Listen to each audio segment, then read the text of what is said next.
스바냐 1장 14절부터 2장 3절까지 말씀입니다. 여호와의 큰 날이 가깝도다. 가깝고도 빠르도다. 여호와의 날의 소리로다. 용사가 거기서 심히 슬피 우는도다. 그날은 분노의 날이요 환난과 고통의 날이요 황폐와 패망의 날이요 캄캄하고 어두운 날이요 구름과 흑암의 날이요 나팔을 불어 경고하며 견고한 성읍들을 치며 높은 망대를 치는 날이로다. 내가 사람들에게 고난을 내려 맹인같이 행하게 하리니 이는 그들이 나 여호와께 범죄하였습니다. 또 그들의 피는 쏟아져서 티끌같이 되며 그들의 살은 분토같이 될지라.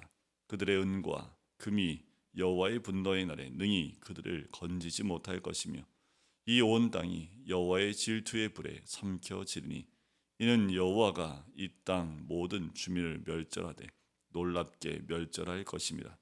수치를 모르는 백성아 모일지어다 모일지어다.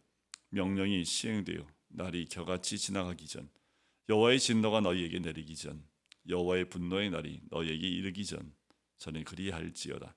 여호와의 규례를 지키는 세상의 모든 겸손한 자들아 너희는 여호와를 찾으며 공의와 겸손을 구하라. 너희가 혹시 여호와의 분노의 날에 순금을 얻으리라. 아멘. 오늘 말씀 가운데 여호와의 큰 날이 임하게 된다. 여호와의 날은 바로 심판의 날이고 징계의 날을 의미하지요. 소선지서에 보면 이 여호와의 날에 대해서 이야기하고 있는 선지서들이 있습니다. 요엘서, 아모스, 스바냐, 말라기가 여호와의 큰 날, 여호와의 날에 대해서 이야기하지요. 거의 다 동일하게 심판의 날을 의미합니다. 그 날은 어둠의 날이고 또 징계의 날일 뿐만 아니라 고난의 날임을 이야기하지요. 질투의 하나님께서 그냥 두지 아니하시겠다라는 경고의 메시지와 같습니다. 나팔을 불어 경고하며 또 경고했다라고 생각하는 성읍들을 다 치는 날이 그날과 같다라고 이야기하는 거지요. 구원의 날이 없습니다. 도울 것도 없어요. 왜 이런 일이 임하게 됐을까라는 거지요. 왜 하나님이 이렇게 질투의 불이 임하는 것처럼 질투의 하나님께서 징계의 날, 또 심판의 날, 여호와의 이 날을 허락하시느냐라는 거예요. 그 이유가 17절에 나옵니다. 왜냐하면 그들이 나 여호와께 범죄하였기 때문이다라는 거예요. 왜 유다 백성들이 왜 여호와께 범죄하였을까라는 거예요. 그런데 우리가 하나님께 범죄할 수 있습니까? 어떻게 하면 하나님 범죄할 수 있을까요? 이유는 딱 한 가지입니다. 하나님이 하나님 되심을 우리가 인정하지 않는 거지요. 하나님은 믿지 않는 자들에 대한 것이 아니라 믿는 자들 가운데 그 믿음을 찾고 계십니다. 그 믿음이란 하나님이 있어야 될 그 자리에 하나님이 계셔야 되는 거지요. 하나님이 천지 만물을 창조하시고 아담과 하와를 만드시고 에덴 동산에 두시지요. 그때 하나님은 아담과 하와에게 바로 천지 만물을 창조한 창조의 하나님으로 또 아담과 하와를 창조한 하나님으로 그렇게 있어야 되는데 아담과 하와가 하나님의 자리를 자기의 자리로 바꿔버리는 거지요. 하나님의 하나님 되심을 인정하지 않는 그 죄가 가장 큰 죄입니다. 세상이 지은 가장 큰 죄 가운데 그 가장 큰 죄가 바로 하나님을 하나님 되지 못하게 했기 때문이라는 거지요. 결국 세상이 심판 가운데 임할 수밖에 없습니다. 세상은 심판을 당할 수밖에 없는 거예요. 마지막 날, 그 큰 날, 또 이 세상의 마지막 날에 하나님의 심판은 하나님의 하나님 되심을 인정하지 않는 자들에게 임하는 가장 크고 어두운 날이지요. 그런데 하나님을 믿고 있는 유대인들 가운데 여호와 하나님께 범죄하였다라는 거지요. 바로 하나님을 인정하고 믿고 있는 그들에게도 하나님을 하나님 되지 못하게 했다라는 겁니다. 그러니 하나님이 기다리시지요. 그들이 죄졌다고 바로 하나님이 징계하시는 분이 아닙니다. 인내하시고 또 기다리십니다. 또 참고 기다리세요. 언제까지 참으십니까? 라고 하박국 선지자가 또 많은 선지자들이 그렇게 외칠 때에도 하나님은 기다리십니다. 이유는 단 한 생명이라도 돌아오기를 원하시는 것이 하나님의 뜻이기 때문에 그렇지요. 세상이 놀랄 만한 그 큰 일, 바로 여호와께 범죄했기 때문에 그 날이, 그 고난이 얼마나 강렬하게 빠르게 임하는지 15절에 보면 분노의 날이요 환난과 고통과 황폐와 패망이요 캄캄하고 어두운 날이요, 구름과 흑의 날이라 보이는 것이 아무것도 없을 정도로 캄캄합니다. 사람이 가장 두려움을 느낄 때가 언제냐면 아무것도 보이지 않을 때입니다.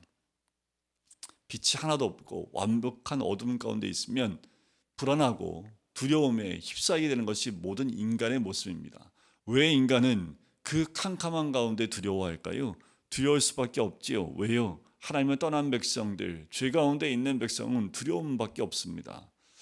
우리가 왜 불안하냐 하면 죄로 인해서 하나님과 분리되어져 있기 때문에 불안한 거예요.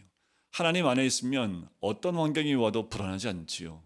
내 삶에 고난이 와도 불안하지 않지요. 왜요? 하나님을 신뢰하고 믿는 믿음이 있기 때문에 내가 어느 환경 가운데도 그리스도와 또 하나님과 함께하기 때문에 두려움과 걱정과 근심이 없지요. 우리가 하나님을 믿고 있음에도 불구하고 왜 두렵고 걱정이 오고 또 두려워합니까? 그 이유는 우리가 온전히 하나님 안에 있지 못하기 때문이지요. 그것은 다시 한번 우리가 하나님의 하나됨을 인정하고 있는지 내 자신을 돌이켜보고, 또한 우리가 진짜 믿음 가운데 우리가 하나님만 섬기고 있는지를 돌아볼 필요가 있는 거지요.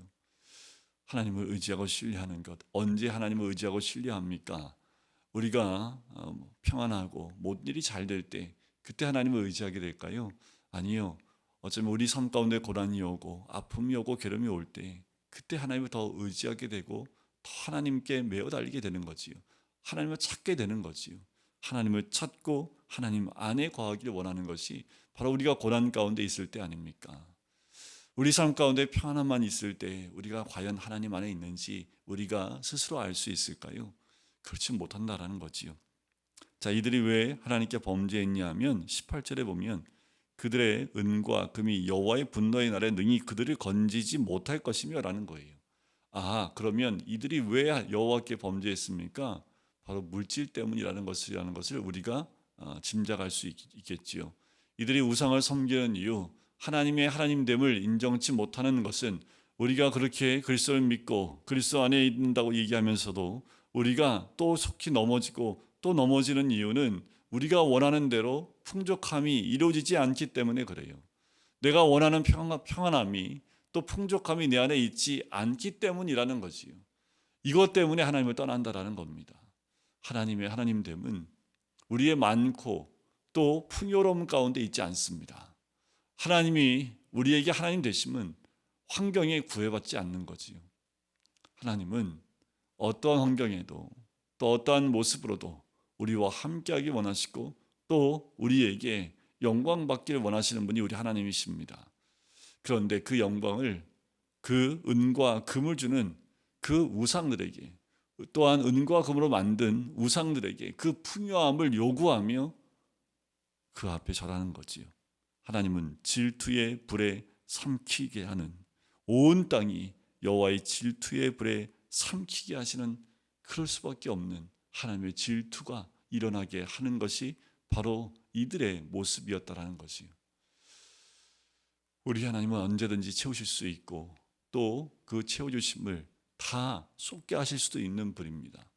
그런데 우리가 원하는 때에 되지 않는다고 그 풍요로움을, 그 은과 금을 위해서 다른 것에 내 마음을 빼앗기고 은과 금을 주는 것에 내 모든 것을 빼앗기는 자, 그 모습 가운데 있다면 여호와의 큰 날은 가깝고도 빠르게 다가오는 것을 우리 깨달아야 합니다. 은과 금이 아무리 많아도 여호와의 큰 날을 막을 수 없기 때문이에요. 수치를 모르는 백성아, 모일지어다 모일지어다. 명령이 시행되기 전에, 여호와의 진노가 내리기 전에, 여호와의 분날의 날이 너희에게 이르기 전에 모일지어다 모일지어다. 그리고 여호와의 규례를 지키는 세상의 모든 겸손한 자들아, 여호와를 찾으며 공의와 겸손을 구하라. 그러면 혹시 숨김을 얻지 않겠느냐라는 거예요. 그런 환난이 다가올 때 아무리 어둡고 패망의 날이 온다 할지라도 우리는 그 가운데 규례를 지키며 겸손한 자들로 여호와를 찾으며 주의 공의와 겸손을 구하는 자가 되어야 됨을 이야기합니다. 하나님은 우리로 하여금 구원받을 수 있는 그 방법을, 우리로 하여금 그 환난 가운데 숨겨질 수 있는 방법을 우리에게 허락하시는 거지요. 세상이 천재개벽이 오고 세상이 어떠한 변화가 온다 할지라도 우리가 여호와를 찾고 여호와의 공의와 겸손을 구하고 있으면 그러면 여호와의 분노의 날에 숨김을 얻게 되는 거지요. 벌써 올해도 며칠 안 남았습니다. 한 해가 시작하는 것이 엊그제 같은데 참 날이 빨라요. 좀 참 빠르게 갑니다. 그리고 올해의 마지막 날이 며칠 남지 않았지요. 그렇게 며칠 남지 않은 이 날, 정말 빠르게 가는 날처럼 우리의 인생도 마찬가지 아니겠습니까? 그러니 매일 매 순간마다 우리가 구해야 될 것은 바로 공의와 겸손이고 또한 여호와를 찾는 일인 줄 믿습니다. 오늘도 변함없이 여호와를 찾으면서 주님 안에 거하시는 우리 성도님들, 그래서 매일 주님 안에서 발견되어지고 믿음 가운데 있는 우리 주의 백성들, 그럴 때에 세상은 점점 어두워지고 패망과 하나님의 심판의 길로 달려나갈 때에 우리는 그 가운데 숨김을 얻는, 바로 스바냐의 이름처럼 여호와께 숨겨지는, 또 여호와에서 숨김을 얻을 수 있는 하나님의 백성이 되실 줄 믿습니다. 그러니 오늘도 뭐예요? 말씀을 지키며 여호와를 찾고 공의와 또 겸손을 구하는 우리 모든 성도님 되시기를 주님의 이름으로 간절히 축원드립니다. 기도하겠습니다. 사랑의 주님, 오늘도 주의 말씀 안에 나아갈 수 있게 해주심을 감사합니다. 세상은 여호와를 인정치 않아 결국 여호와의 날을, 그 큰 날을 맞이할 수밖에 없고 징계와 또 심판의 날을 맞이할 수밖에 없음을 고백합니다. 그 가운데 우리도 그들과 같이 은과 금을 따르며 여호와께 범죄하는 자 되기를 원치 않사오니 하나님, 늘 여호와를 찾고 공의와 겸손을 구하며 주의 말씀을 지켜 행하여 주님 앞에 겸손한 자로 발견될 수 있는 주의 백성 될 수 있도록 하나님 인도하여 주시옵소서. 감사드리며 예수 그리스도의 이름으로 기도드립니다. 아멘.